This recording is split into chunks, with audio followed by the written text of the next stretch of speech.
নামাজের মধ্যে আরেকটা জায়গা আছে দোয়ার, সেজদায়। কখন? ওয়াসজুদ ওয়াক্তারিব, আল্লাহ বলেন সেজদা দাও, আমার কাছে আস। সেজদায় পড়ে যা বলার আল্লাহরে বলবেন। মনে থাকবে যুবক ভাইয়েরা? তোমাদের মনে থাকবে?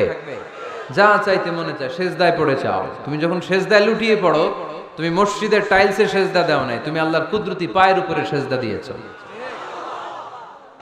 সেজদায় আমরা আল্লাহর সাথে কথা বলবো। এজন্য আল্লাহর হাবিব তাকবীরে তাহরিমা বাঁধার পরে সানা পড়তেন, মাঝে মাঝে পড়তেন ওয়াজহাতু ওয়াজহিয়া লিল্লাযী ফাতারাস সামাওয়াতি ওয়াল আরদা হানিফান ওয়া মা আনা মিনাল মুশরিকিন।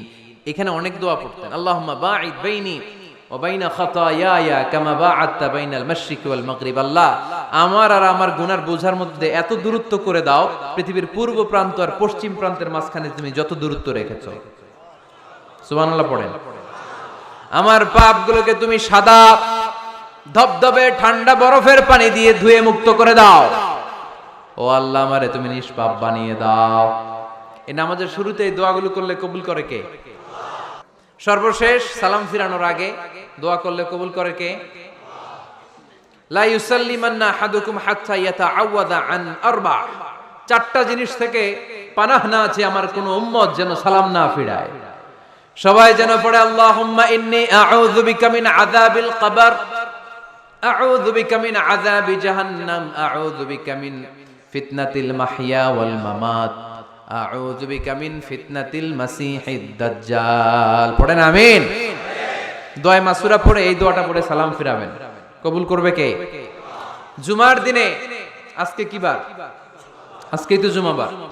এই জুমার দিনে আল্লাহর হাবিব বলেন একটা সময় আছে, ওই সময় বান্দা যাই চায় আল্লাহ তাই দেয়। ওই সময়টা কখন? এই নিয়ে মুহাদ্দিসিন ইকরামদের মধ্যে ইখতিলাফ। সবচেয়ে গ্রহণযোগ্য মত হচ্ছে আসরের পর থেকে শুরু করে সূর্য ডোবার আগ পর্যন্ত ওই মুহূর্তে দোয়া করবেন। এই সময়গুলো নোট করে রাখবেন, এই সময় চাইলেই আল্লাহ দিয়ে দেয়। এরপর আল্লাহর হাবিব বললেন কদরের রাত্রে দোয়া করলে কবুল করে কে? আমরা বাংলাদেশে শুধু 27 পালন করি, বাকি 5 দিনের খবর নাই। এরকম আছে না নাই?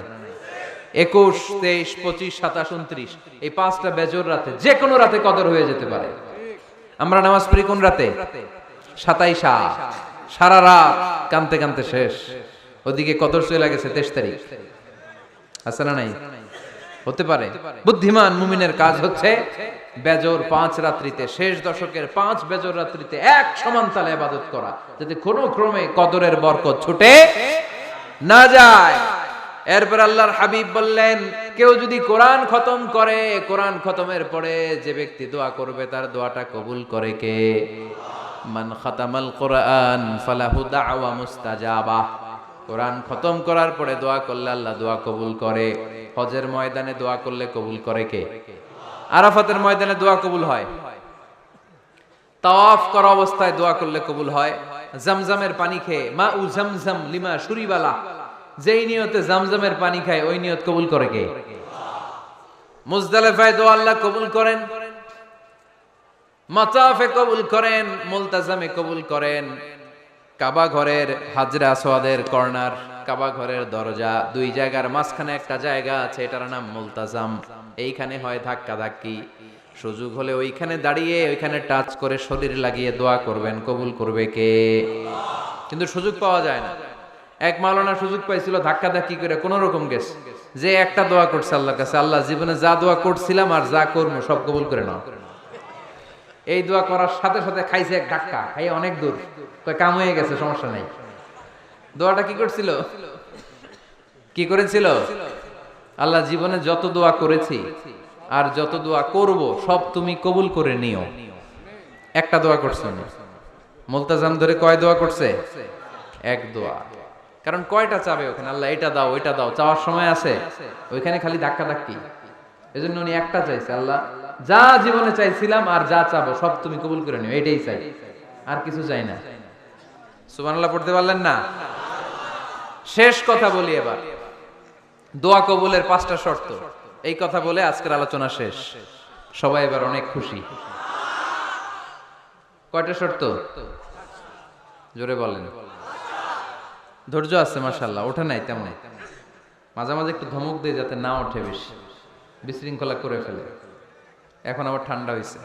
কয়টা শর্ত মনে থাকবে? এই যারা বলেন দোয়া কবুল হয় না, দেখেন নিজেদের সাথে মিলে কিনা। এই 5টা শর্ত যদি পাওয়া যায়, মুহূর্তেই আপনার দোয়া আরশে যে নক করবে। 1 নাম্বার শর্ত আকলুল হালাল, হালাল খাওয়া। কি খাওয়া? আমরা দুইটাই খাই, হালালও খাই হারামও খাই। বেশি খাই কোনটা? হ্যাঁ, কি খান? আমি কই নাই কিছু, আপনারাই কইছেন। নিজের উত্তরে নিজে ধরা না। হারাম খেলে তো দোয়া কবুল হয় না। লা ইয়াদখুলুল জান্নাতা জাসাদুন গুযিয়া বিল হারাম। ওই দেহ কখনো জান্নাতে যায় না যে দেহ হারাম খেয়ে বর্ধিত হয়েছে। কেন দোয়া কবুল হয় না? মিলিয়ে নেন নিজের জীবনের সাথে, জাস্ট একটু মিলিয়ে নেন, খেয়াল করেন। আকলুল হালাল 1 নাম্বার শর্ত। ইউর ইনকাম শুড বি হালাল, ইউর ফুড শুড বি হালাল, ইউর ড্রিঙ্ক শুড বি হালাল, ইউর ফ্ল্যাট শুড বি হালাল, your bank balance should be হালাল। চিল্লায় বলেন ঠিক কি না? এক লোক কাবার চারপাশে শুধু দোয়া করে, ইয়া রব, ইয়া রব, ও আমার রব, তুমি আমারে মাফ করে দাও, তুমি আমারে মাফ করে দাও। এই সাহাবীর কান্নাকাটি দেখে, এই লোকের কান্নাকাটি দেখে অন্য সাহাবারা বলল, আজকের সব সওয়াব এই লোকে নিয়ে যাবে। সব সওয়াব তো আজকে উনার। এর দোয়া কবুল। আল্লাহর হাবিব বললেন, ওয়া মাতআমুহু হারাম, ও যা খায় হারাম খায়। ওয়া মাশরাবুহু হারাম, যা পান করে হারাম। মালবাসুহু হারাম, তার ড্রেস আপ এটা হারাম টাকা থেকে আসে। ফা আন্না ইউস্তাজাবু লাহু, কেমন করে আল্লাহ ওর দোয়া কবুল করবে? আল্লাহ ঠেকা পড়ছে নাকি? ইন্নাল্লাহা তাইয়্যিব লা ইয়াকবালু ইল্লা তাইয়্যিবা। আল্লাহ নিজে পবিত্র, আল্লাহ পবিত্র ছাড়া কোনো অপবিত্র জিনিস গ্রহণ করেন না। জিহাদের ময়দানে একজন সাহাবী ছিল, সর্বপ্রথম তীর মেরেছিল। নাম কে বলতে পারবে? সাআদ বিন আবি ওয়াক্কাস রাদিয়াল্লাহু তাআলা আনহু। উনি একবার আল্লাহর হাবিবকে বললেন, ইয়া রাসূলুল্লাহ, উদউ আল্লাহ আইয়াজআলানি মুস্তাজাবাদ দাওয়া। ও নবী, আপনি তো দোয়া করলে কবুল হয়, আপনি একটু আমার জন্য দোয়া করেন, আল্লাহ যেন আমারে মুস্তাজাবুদ দাওয়া বানিয়ে দেয়। কি বানিয়ে দেয়? মুস্তাজাবুদ দাওয়া মানে কি জানেন? যিনি চাইতে দেরি, কবুল হতে দেরি হয়। আল্লাহর হাবিব বললেন, ইয়া সাআদ, হে সাআদ, আতিব মাতআমাক তাকুন মুস্তাজাবুদ দাওয়া। সাদ, তুমি যেটা খাবে এটা হালাল খেও, হালাল খেলেই তুমি মুস্তাজাবুদ দাওয়া। সুবহানাল্লাহ পড়বেন না? আকলুল হালাল শারতুন লিকবুলিদ দুআ, দোয়া কবুলের প্রথম শর্ত। হারাম খেয়ে দোয়া করলে ওই দোয়া কখনো কবুল হবে। 2 নাম্বার শর্ত, দোয়াটা করতে হবে একজনের কাছে, তিনি কে? চাইতে হবে একজনের কাছে, তিনি কে? মসজিদে যে আল্লাহর কাছে চাইলেন, দরবারে যে বাবার কাছে চাইলেন, দোয়া কবুল কবুল হবে? হবে? চাইতে হবে একজনের কাছে, তিনি কে? অন্য কোথাও যেন আমরা না চাই। মাজারে যে যাওয়া যায় না, মাজার জিয়ারতের জন্য যাবেন, যে সালাম দিবেন, নিজের জন্য দোয়া করবেন, কবরে শুয়ে থাকা লোকটার জন্য দোয়া করবেন। ওখানে কিছু চাওয়া যাবে? চাইবেন কার কাছে? 2টা গেল শর্ত। 3 নাম্বার, ইয়াকিন থাকতে হবে যে আমার দোয়াটা কবুল হচ্ছে। যখন দোয়া করবেন আপনার এই বিশ্বাস থাকতে হবে, আমার রব আমার ফরিয়াদ শুনছে, তিনি আমার কথা শুনতে পাচ্ছে, আমি চাওয়া মাত্রই তিনি সব দিয়ে দিতে পারে, এবং আমার রব আমাকে ফিরাবে না, তিনি দিবেনই। এরকম ইয়াকিন থাকতে হবে। উদু আল্লাহ ওয়া আনতুম মুকিনুনা বিল ইজাবা, এমন ভাবে দোয়া করো যে তুমি সুনিশ্চিত এই দোয়া কবুল হবেই। এই নিশ্চয়তা নিজে নিজে নিয়ে নেবে। আল্লাহর উপর ভরসা কম আমাদের, এই ভরসা জাগে না যারে উনি দিবেনই, নিশ্চিত আমি। আপনি নিশ্চিত হলে পেয়ে যাবেন নিশ্চিত। আপনার মধ্যে যদি সন্দেহ, হায় রে কবুল হয় না, না হয়, ওই দোয়া জীবনেও কবুল হবে না। ঠিক কিনা? 4 নাম্বার শর্ত, আসসালাতু আলা রাসূলিল্লাহ, আল্লাহর হাবিব সাল্লাল্লাহু আলাইহি ওয়াসাল্লামের উপর দুরূদ পড়া। কুল্লু দুআ মাহজুব মাওকুফুন বাইনাস সামাই ওয়াল আরদ, আমরা যা দোয়া করি সব আকাশ জমিনের মাঝখানে পেন্ডিং হয়ে থাকে। মা লাম ইউসাল্লা আলাইহি, আল্লাহর হাবিব বললেন যতক্ষণ না আমার উপর দুরূদ শরীফ পড়া হয়। আওয়াজ করে সবাই পড়েন সাল্লাল্লাহু আলাইহি ওয়াসাল্লাম। আল্লাহর হাবিব সাল্লাল্লাহু আলাইহি সাল্লামের উপর দুরূদ না পড়লে ওই দোয়া কঠিন কালে আল্লাহ কবুল করেন। আকাশ জমিনের মাঝখানে পেন্ডিং। মেসেজ করেছেন আপনার বন্ধুকে, আপনার মোবাইলে টাকা নাই, মেসেজটা কি হয়ে থাকে? পেন্ডিং, তাই না? যখনই টাকা ঢুকাবেন সাথে সাথে সেন্ট, আপনার সব দোয়া পেন্ডিং হয়ে আছে আকাশ। আজকে দুরূদ করে দিবেন, সব সেন্ট মুআল্লাক, সব ঝুলে থাকে। মাহজুবুন মুআল্লাকুন বাইনাস সামাই ওয়াল আরদ। মনে থাকবে ভাইরা। 5 নাম্বার সর্বশেষ শর্ত হলো মুওয়াফাকাতুদ দুআই বিদ-দাওয়াব। শুধু দোয়ায় কাজ হয় না, দোয়ার সাথে মাঝে মাঝে দাওয়ারও দরকার আছে না নাই?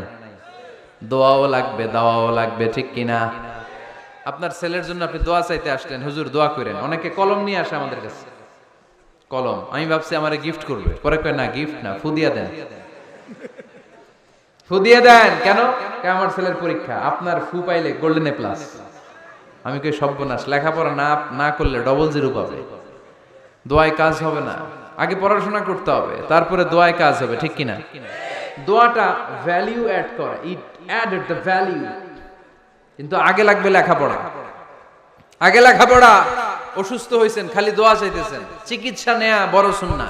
আল্লাহর হাবিব সাল্লাল্লাহু আলাইহি ওয়াসাল্লাম অসুস্থ হলে চিকিৎসা নিতেন। সুবহানাল্লাহ পড়েন। দোয়ার সাথে দাওয়া লাগবে। এক ছেলে পীর সাহেব হুজুরের কাছে দোয়া চাইছে, হুজুর আমার সন্তান নাই, আল্লাহ যেন একটা ছেলে দেয়, দোয়া করেন। হুজুর দোয়া করছে, ছেলে হয় নাই। পরের বছর আবার দোয়া, হুজুর দোয়া করেন আল্লাহ যেন ছেলে দেয়, ছেলে হয় নাই। তৃতীয় বছর আইসা বলে, হুজুর দোয়া করেন, ছেলে হয় নাই। পীর সাহেব হুজুর মনে মনে কয়, ঘটনা কি? ওর ছেলে হয় না কেন? জিজ্ঞেস করলো, বাবা তুমি কি বিয়ে করছো? কয় না, বিয়া তো করি নাই। পীর সাহেব হুজুর বললেন, আগে বিয়েটা তো করবি, তারপরই না সন্তান। তো বিয়ের পর্বটা তো সারো, তবেই না সন্তান পাওয়া যাবে, ঠিক কিনা? দোয়ার সাথে দাওয়া লাগে। আল্লাহর হাবিব সাল্লাল্লাহু আলাইহি ওয়াসাল্লামের আঙ্গুলে একবার বিচ্ছু পোকা কামড় দিল। প্রচন্ড ব্যথায় বিশ্বনবী কাতরাচ্ছেন, রেগে গেলেন আর বললেন, ও বিচ্ছু, মানুষও চিনোস না, নবীও চিনোস না, কোথায় কামড় দিবি, জায়গা পেলি না। কিন্তু বিশ্বনবী ব্যথা পাচ্ছেন। আম্মা জান আয়েশাকে বললেন রাদিয়াল্লাহু তাআলা আনহাকে বললেন, লবণের পানি নিয়ে আসো, গরম দাও, ঢালো। উনি আরাম পাচ্ছেন। আর সূরা ইখলাস পড়ে ফু দিতে লাগলেন, ফাতিহা পড়ে ফু দিতে লাগলেন। গরম পানি ঢালা শেষ, ফু দেওয়া শেষ, আঙ্গুলের ব্যথাও। দেখছেন কি কম্বিনেশন? দোয়াও লাগে, সাথে সাথে কি লাগে? দাওয়াও লাগে। দোয়া আর দাওয়া দুইটার সমন্বয়ে আপনাকে সফলতা দিবে কে? সফলতা একজনই দেয়, তার নাম, জোরে বলতে হবে, তিনি কে? ব্যবসা যদি মন্দা থাকে, ব্যবসায় সফল হতে চান, সফলতা এনে দিবে কে? বিসিএস পরীক্ষা দিচ্ছেন, রিটেনে পাশ করেন না, পাশ করায় দিবে কে? বিয়ের ব্যবস্থা হচ্ছে না, ব্যবস্থা করে দিতে পারে কে? পাসপোর্ট জমা দেয়া, হুজুর ভিসা লাগে না, হুজুর কিচ্ছু করতে পারবে না, করতে পারে একজন, চিল্লায় বলেন তিনি কে? এজন্য বিপদে আপদে সব সময় আমরা ভরসা রাখবো আমাদের আল্লাহ রাব্বুল ইজ্জা ওয়াল জালালের উপর। আল্লাহর কাছে আমরা বেশি বেশি চাইবো। আল্লাহ ছাড়া কারো দরবারে আমরা হাত পাতি না, চিল্লায় বলেন ঠিক কিনা? আমরা ফকির একজনের দরবারে, ঘাটে ঘাটে আমরা ফকির হইতে রাজি না, আমরা একজনের দরবারে ফকির। দরবারটা কার? দোয়া একটা শিল্প। যে টিপস গুলো শিখাইলাম আজকে, এগুলোর আলোকে আমরা যেন দোয়াটাকে আত্মস্থ করতে শিখি, যাতে দোয়া করার সাথে সাথে এই দোয়া আরো সে কবুল হয়ে যায়। আল্লাহ আমাদের সবাইকে কথাগুলো বুঝার ও আমল করার তৌফিক দান করো। আল্লাহুম্মা আমিন। রব্বানা যালামনা আনফুসানা